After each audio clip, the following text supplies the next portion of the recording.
अस्सलाम वालेकुम, this is Jio politics with Anila Shahzad. कुछ दिनों से ये खबरें कनाडा के बारे में ग्लोबल मीडिया में गर्दिश कर रही थी कि शायद उनके जो प्रेसिडेंट हैं, पीएम हैं, जस्टिन ट्रूडो, वो अपनी रेजिग्नेशन का ऐलान कर दें बिकॉज़ उनकी जो अपनी पार्टी है,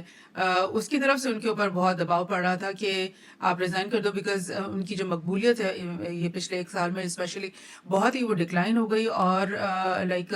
इससे पहले यानी चंद साल पहले कनाडा के फेवरेट पीएम ये समझे जाते थे और बड़ा इनकी मकबूल आम थे। लेकिन अब उनकी इतनी डिक्लाइन हुई है मकबूलियत क्योंकि इकोनॉमिक पॉलिसीज़ शायद वो कंट्रोल नहीं कर पा रहे। पूरे दुनिया में ही एक्चुअली ग्लोबल रिसेशन तो चल ही रहा है और ग्रोथ जो है हर मुल्क के लिए जो है वो एक क्वेश्चन मार्क बन गई कि किस तरह अपनी मुल्क की ग्रोथ को बढ़ाए। मगर अवाम इस तरह की बात को नहीं समझते। अवाम हमेशा ये समझते हैं कि भाई ये जो गवर्नमेंट है ना, इसकी गलत पॉलिसीज़ की वजह से हमारी इकॉनमी जो है ना वो डिक्लाइन हो रही है और अगर एक बेहतर पॉलिसी मेकर आ जाए तो फिर हम आगे को जा सकते हैं। सो ट्रूडो के ऊपर भी इस तरह का बहुत प्रेशर था और आज गालिबन ये चंद ही दिनों में सामने आ जाएगी उसकी रेजिग्नेशन क्योंकि गालिबन ये चीज़ तय हो गई है जिसकी खबर जो है ये ट्रूडो ने दी है। और स्पेशली मैं आपको बता दूं कि डोनाल्ड ट्रंप के इलेक्ट होने के बाद जो है ना प्रेशर, इकोनॉमिक प्रेशर कनाडा के ऊपर मजीद बढ़ गया था क्योंकि ट्रंप जो है वो अपनी जो इलेक्शन कैंपेन के दौरान बहुत दफ़ा कह चुका था कि वो ना सिर्फ यूरोप के अपने जो एलाइज हैं उनके ऊपर जो है वो टैक्सेस जो है वो बढ़ाएगा। ट्रेड के बीच में जो बहुत सारे ट्रेड ऐसी है जिसमें टैक्सेस अवॉइड किए जाते थे क्योंकि फ्रेंडली कंट्रीज हैं, वो सब कुछ और मजीद कुछ चीज़ों के ऊपर सैंक्शंस भी वो लगाएगा जिसकी वजह से उम्मीद थी कि ये जो मुख्तलिफ कंट्रीज को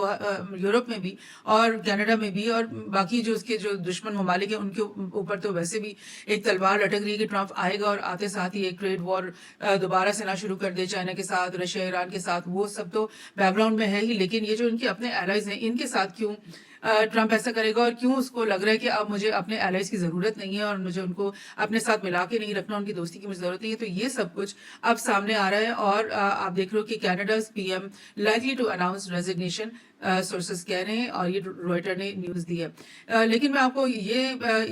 आज मुझे इसलिए अजीब लगा क्योंकि सिर्फ ये एक कनाडा की बात नहीं है बल्कि यूएस के और भी जो दीगर एलाइज जिनको वेस्टर्न एलाइज कहते हैं, वो उन सबके अंदर ये जो पॉलिटिकल अपहीवल है वो पिछले कुछ सालों में से चलता दिखाई दे रहा है। और ये आपको मैं बता दूं कि साउथ कोरिया के जो वो भी एक बहुत ही स्टॉच एला है यूएस का, साउथ कोरिया और नॉर्थ कोरिया की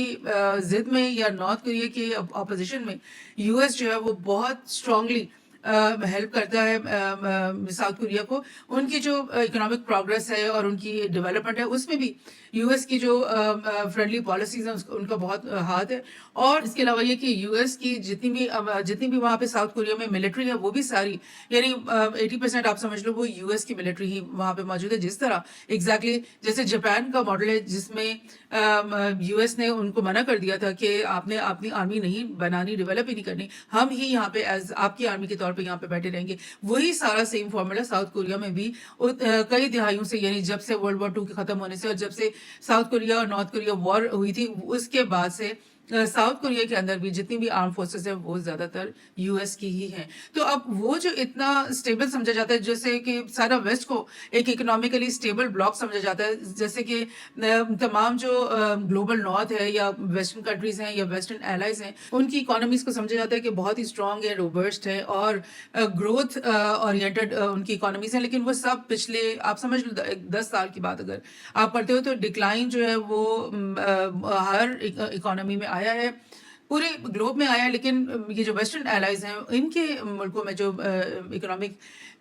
डाउन टर्न आया है उसकी वजह से ऐसा लग रहा है कि अब जो वर्ल्ड ऑर्डर है जो इससे पहले चल रहा था वो वाकई खतरे में है और चेंज होने वाला है। सो साउथ कोरिया के जो प्रेसिडेंट है उनकी भी इम्पीचमेंट हुई है, उनकी भी पार्लियामेंट में एक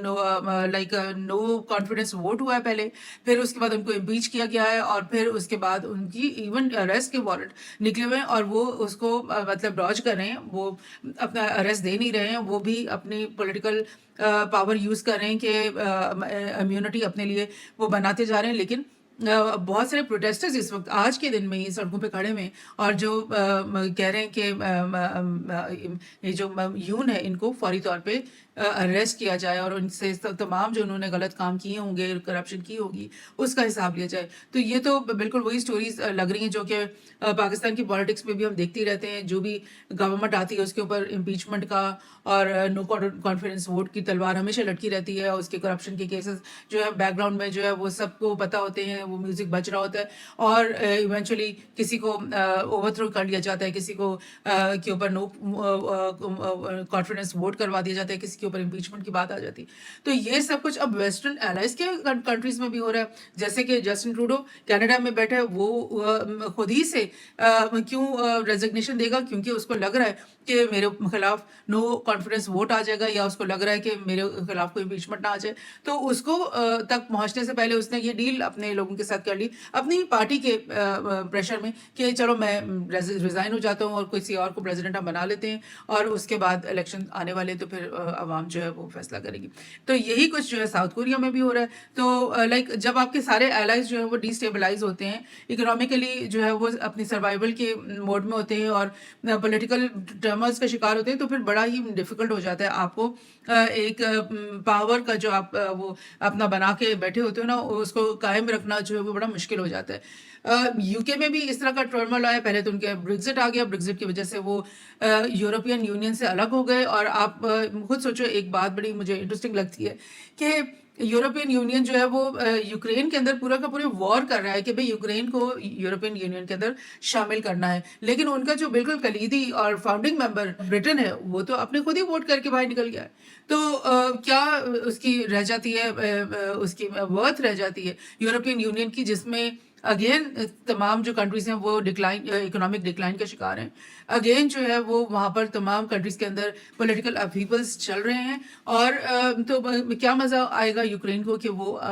इसका मेंबर बनना चाहता है, क्या इसके पीछे मतलब बात है। तो मैं आपको ये यूके के दिखा रही हूँ कि 2022 में क्या हुआ था कि सबसे पहले बोरिस जॉनसन जो है उन्होंने रिजाइन किया क्योंकि उस वक्त कोविड का ज़माना था और ये किसी पार्टी में मतलब ओपनली लोगों के साथ पार्टी कर रहे थे मास्क पहने बगैर और किसी भी कोविड की एहतियात के बगैर। तो उनके ऊपर पूरा ट्रायल हुआ, उनकी इम्पीचमेंट हुई, उनको मजबूर किया गया कि वो रिजाइन कर दें। उसके बाद उनकी जगह ये लिज ट्रूस है, उन्होंने पावर में वो आ गई, लेकिन उनसे भी ज़्यादा इकोनॉमी तो नहीं संभालेगी क्योंकि इकोनॉमी तो मुस्तकिल डिक्लाइन में जा रही थी बहुत अरसे से। तो कुछ इकोनॉमिक इश्यूज जब सामने आए तो लिज ने खुद से ही रिजाइन कर दिया विद इन 1 ईयर। और उसके बाद ऋषि सुनाक को बनाया गया और उनकी भी गवर्नमेंट जो है वो काफ़ी यानी तनकीद का शिकार रही। लेकिन बहरहाल उसके बाद जो नेक्स्ट इलेक्शन आए उसमें कंजर्वेटिव पार्टी जो मुकम्मल तौर पे वो हार गई और 14-15 साल से कंजर्वेटिव पार्टी के ही जो लीडर्स थे वो जीत रहे थे इलेक्शंस। लेकिन इस दफ़ा जो दूसरी पार्टी है लेबर पार्टी, गालिबन उनके कीयर स्टार्मर जो है उन्होंने इलेक्शन जीत लिया और अभी लाइक लास्ट ईयर के मिड में ही इलेक्शन हुआ और देखते हैं कि वो अब कितना स्टेबल रहते हैं। इस तरह मैं आपको बता दूं कि फ्रांस की गवर्नमेंट भी डिस्टेबलाइज रही है और ये न्यूज़ जो मैं आपको शेयर कर रही हूँ दिसंबर की कि French government collapses in no confidence vote. Macron की गवर्नमेंट चल रही थी, मैक्रोन से भी इकोनॉमी नहीं संभाली जा रही थी और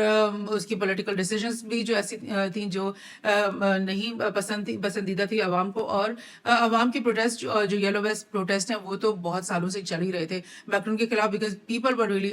लाइक ऑस्टेरिटी मेजर्स और कुछ टैक्सेस और स्पेशली यूक्रेन की वॉर शुरू होने के बाद जो गैस और ऑयल के बिल जो है वो बहुत बढ़ गए, यूटिलिटी बिल्स, रेंट्स वगैरह सब कुछ हर चीज़ जो बढ़ गई, तो उसकी वजह से अवाम जो है वो बहुत ही नाखुश थी। और ये ऐसे मसाइल है जिसका हल तो किसी के पास भी नहीं है। ज़ाहिर है आपकी पूरी मतलब यूरोप की ही इकॉनमी डाउन जा रही है, आपकी पूरे मुल्क की इकॉनमी कई सालों से डाउन जा रही है, तो फिर एक आदमी कोई जादू की छड़ी से तो उसको ठीक कर नहीं सकता। लेकिन बहरहाल अवाम का गुस्सा और शदीद उनकी तनकीद, उसके बाद जो मैक्रोन के अंडर प्राइम मिनिस्टर है उनके ऊपर सबसे पहले एक नो कॉन्फिडेंस वोट लाया गया कि वो कुछ गलत कामों में मुलविस है और वो नो कॉन्फिडेंस वोट मतलब सक्सेसफुल हो गया। उसके बाद उन्होंने रिजाइन करके वो चले गए और मैक्रोन ने ये कहा कि अभी कुछ महीने या कुछ दिन जो इलेक्शन में रहते हैं तो मैं तो अपनी गवर्नमेंट पूरी करूंगा और मैं एक नया प्राइम मिनिस्टर जो है ना उसको उसका नाम अनाउंस कर देता हूँ। लेकिन आप देख रहे हो कि एक पॉलिटिकल अपहीवल, एक टर्मोइल, एक अनस्टेबिलिटी इस गवर्नमेंट के अंदर है। और जब इस तरह की गवर्नमेंट होती है ना अनस्टेबल, तो फिर वो क्या ही कोई फैसले कर पाएगी, वो क्या ही कोई डिसीजन मेकिंग करेगी, क्या ही वो अपनी पार्लियामेंट से किसी बात के ऊपर भी यस वोट लेगी। सो एक और जगह देखते हैं, जर्मनी में भी यही कुछ हुआ। यानी पहले मैंने आपको बताया ब्रिटेन का, फ्रांस का और साउथ कोरिया का और कनाडा का, और अभी आप देखेंगे ये जर्मनी में भी ये पॉलिटिकल टर्मोइल चलता रहा है। और जर्मन चांसलर की, ये मैं आपको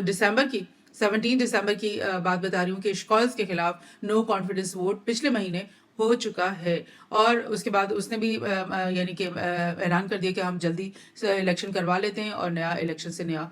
जो है वो पार्लियामेंट इलेक्ट हो जाती है। तो आप सोचो कि जर्मनी तो मतलब ना सिर्फ दुनिया का बल्कि यूरोप का तो स्पेशली सबसे बड़ा पावर हाउस समझा जाता था, इंडस्ट्रियल हब समझा जाता था यूरोप का, और नंबर 1 था। 45% ऑफ जो प्रोडक्टिविटी है ना यूरोप की, वो जर्मनी के अंदर से ही जनरेट होती थी। अगर जर्मनी में ये हालात हैं तो फिर पूरे बाकी यूरोप का क्या हाल होगा। सो ये चीज़ें चल रही हैं। मैं थोड़ा सा आपको स्टेटिस्टिक का के बड़े अच्छे ये ग्राफ होते हैं, और वहाँ से मैं दिखा देती हूँ यूरोप की जो largest sign of recession for Europe's largest economy, ये है जर्मनी। जर्मनी की आप देख रहे हो कि माइनस में जा रही, माइनस ये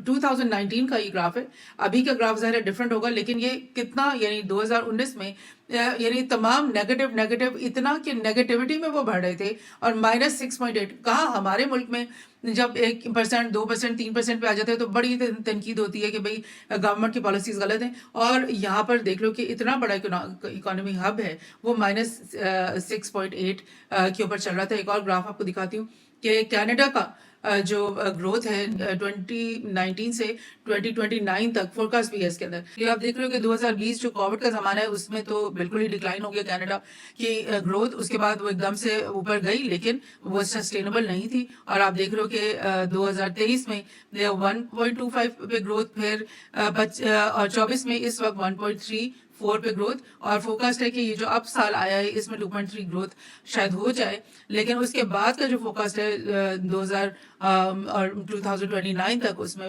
ग्रोथ जो है वो डिक्लाइन होगी और 1.6 तक आकर आ जाएगी। सो प्रोस्पेक्ट्स आप देख रहे हो कि ये वेस्टर्न एलाइज जितने भी हैं उनके कोई अच्छे नहीं हैं, क्योंकि चाइना की जो ग्रोथ है वो तो कोविड के बीच में भी और कोविड के फौरन बाद के जो साल हैं उनमें 5% उसकी ग्रोथ रही है। हालांकि ट्रेड वॉर उसके ऊपर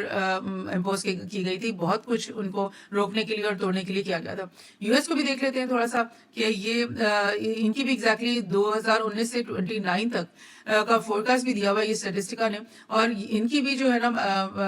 कोविड के दिनों में डिक्लाइन पे चला गया, फिर एकदम से शूट अप हुआ 6% पे। उसके बाद 2022 से लेकर अब तक जो है वो 2% के ऊपर अराउंड ऊपर नीचे आ रहा है, और आगे चलते हुए ये ग्राफ यानी कि ऊपर को नहीं जाएगा बल्कि वो नीचे को जाएगा, और 2029 में 2% ग्रोथ के ऊपर ये रहेगा ये कंट्री, इस फॉरकास्ट के मुताबिक। अगर हालात इसी नैश पे चलते गए, जैसे कि अब अगर कोई ड्रास्टिक चेंज दुनिया की इकोनॉमी में नहीं आया। लेकिन आप देख रहे हो कि दुनिया की इकोनॉमी में क्या हो रहा है। So I thought this is really interesting to know कि आज की जो न्यूज़ के जस्टिन ट्रूडो जो है वो रिज़ाइन करने वाले हैं, तो उसके पीछे अब क्या बड़ी पिक्चर है, क्या ग्लोबल कॉन्टेक्स्ट है जिसके अंदर ये सब कुछ नई नई बातें हमारे सामने आ रही हैं। Thank you.